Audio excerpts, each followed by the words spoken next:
Hey everyone, welcome back to Spiritual Summaries. If you're new here, don't forget to hit that subscribe button and ring the bell so you won't miss any of our future videos. Today, we're continuing our journey through the book of Genesis, focusing on chapters 6 through 10. In this segment, we'll dive into the compelling story of Noah's Ark, the flood, and the Tower of Babel, among other captivating tales. But before we dive in, I want to reiterate, if any of these summaries ignite your curiosity or interest, I strongly encourage you to read the full chapters in the Bible. We're using the King James Version, and trust me, there's nothing like exploring these timeless texts in their complete form to truly grasp the layers of meaning and spiritual wisdom they offer. So, if you're ready to get a glimpse of these monumental biblical chapters and perhaps kickstart your own deeper exploration, give this video a thumbs up, share it with anyone who might be interested, and let's get started. Genesis chapter 6 is a pivotal chapter that sets the stage for the great flood and the story of Noah's Ark.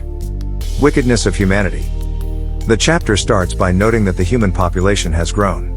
It also introduces the mysterious sons of God, who married the daughters of men, resulting in children known as the Nephilim. While the identities of these groups are subject to various interpretations, the main point is that wickedness is widespread on earth. God's regret and decision. God is deeply troubled by the corruption and evil that have overtaken humanity. He regrets making humans and decides to wipe them out, along with animals and birds. Noah, the exception. Among all the corruption, one man, Noah, stands out as righteous and blameless. Noah has 3 sons, Shem, Ham, and Japheth. The Ark. God tells Noah about his plan to bring a flood that will destroy everything. He instructs Noah to build an ark, a massive boat made of gopher wood. The ark is to have rooms and be coated in pitch to make it waterproof. God gives Noah specific dimensions for the ark and instructs him to bring into it 2 of every kind of animal and bird, male and female, to keep them alive during the flood.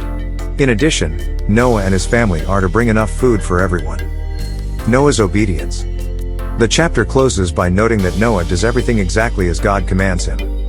And that's Genesis chapter 6. This chapter sets up the epic story of the flood and Noah's Ark, emphasizing the contrast between the wickedness of humanity and the righteousness of Noah. It lays the groundwork for the massive event that will reshape the world, which unfolds in the subsequent chapters. Genesis chapter 7 dives into the actual events of the Great Flood, where Noah and his family, along with pairs of every kind of living creature, take refuge in the ark. Boarding the ark. God tells Noah to enter the ark with his wife, sons, and their wives because he is righteous.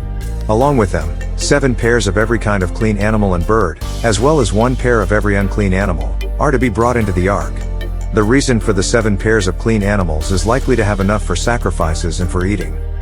The flood begins. After 7 days of waiting, the floodwaters came. The Bible describes it as the fountains of the great deep breaking open and the windows of heaven opening, which suggests a massive, cataclysmic event. It starts to rain, and it doesn't stop for 40 days and 40 nights. Destruction. Every living thing on the face of the earth, people, livestock, crawling creatures, and birds, is wiped out. The waters are so high that even the mountains are covered. Safe in the ark. Meanwhile, Noah, his family, and the animals are safe in the ark, floating on the floodwaters. Duration. The floodwaters dominate the earth for 150 days before they start to recede. And that's Genesis chapter 7. This chapter is the action-packed account of the flood itself. It's a dramatic turning point, highlighting both the severity of God's judgment on a corrupt world and his mercy in saving Noah and the animals in the ark. The stage is set for a new beginning, which unfolds in the chapters that follow. Genesis chapter 8 details the subsiding of the flood and how life starts to emerge once again. Waters recede. The chapter opens with God remembering Noah, which signifies that it's time for a new phase. God sends a wind over the earth to help the floodwaters recede. After 150 days, the ark comes to rest on the mountains of Ararat. Peaks and birds. At around the 10th month, the tops of other mountains become visible. After 40 more days, Noah sends out a raven to see if the waters have lowered. The raven flies back and forth but doesn't find land. Noah then sends out a dove, which returns without finding a place to land, indicating that water still covers the earth. Olive leaf and dry land. After waiting another 7 days, Noah sends the dove out again. This time, it returns with an olive leaf in its beak, signaling that plant life is returning. After another 7 days, Noah sends the dove once more, and it doesn't return, indicating that it has found a place to settle. Leaving the ark. God tells Noah it's time to come out of the ark. Noah, his family, and all the animals exit. The earth is dry, and life can begin anew. Offering to God. Noah builds an altar and offers sacrifices using some of the clean animals and birds.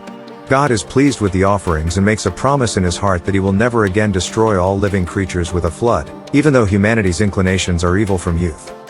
And that's Genesis chapter 8. This chapter marks a transition from judgment to renewal.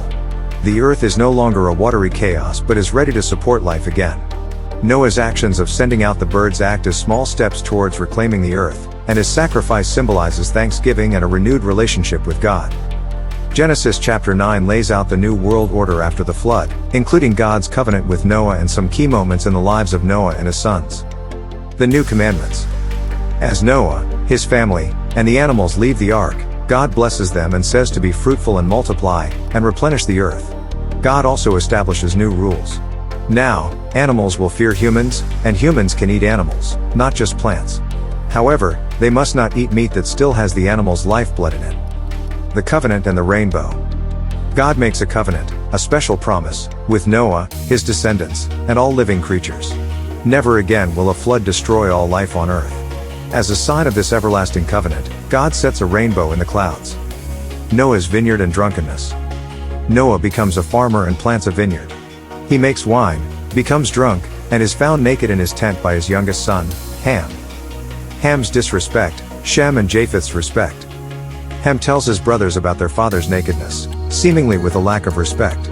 Shem and Japheth, however, respectfully cover their father without looking at him. Blessings and curses. When Noah wakes up and learns what Ham did, he curses Ham's son Canaan, saying he will be a servant to his relatives. Noah then blesses Shem and Japheth, indicating they will have prosperity and Canaan will be their servant. Noah's death. The chapter closes by telling us that Noah lived for 350 years after the flood, making him 950 years old at the time of his death. And that's Genesis chapter 9. This chapter establishes a new beginning for humanity, complete with new rules and a promise from God symbolized by the rainbow. It also delves into the complexities of human behavior and family dynamics, setting the stage for the stories of Noah's descendants. Genesis chapter 10 is often referred to as the Table of Nations. It's a genealogical account that lists the descendants of Noah's 3 sons, Shem, Ham, and Japheth, and describes how they spread out over the earth after the flood. Descendants of Japheth. The chapter starts with Japheth's descendants, who primarily spread north and west from the Middle East.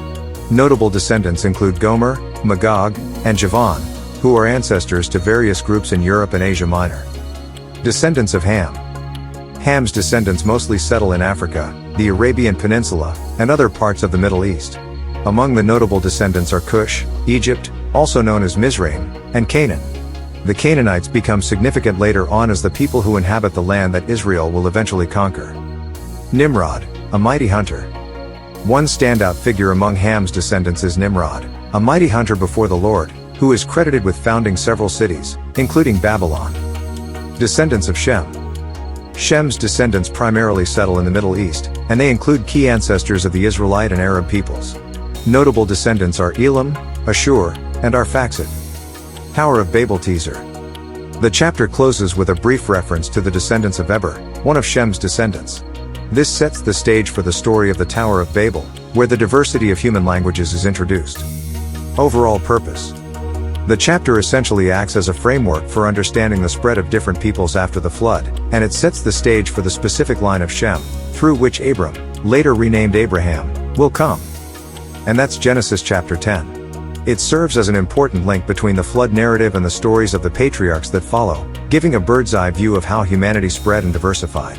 What a journey we've had through Genesis chapters 6 through 10. From the harrowing tale of Noah's Ark to the ambitious construction of the Tower of Babel, these chapters are filled with stories that have captivated people for generations. But remember, these summaries are just the tip of the iceberg. They're designed to spark your interest and give you a general idea of what's in these chapters. If you found any of these stories compelling, I can't stress enough how valuable it is to read the full chapters in the Bible for yourself. So, if you enjoyed this video and want to continue exploring these biblical tales, please hit that like button and share this video with your friends and family. And if you haven't already, make sure to subscribe and ring the bell so you won't miss our next adventure through the Bible. Thank you for watching Spiritual Summaries. Your journey to deeper understanding is just a book, specifically the Bible, away. Until next time.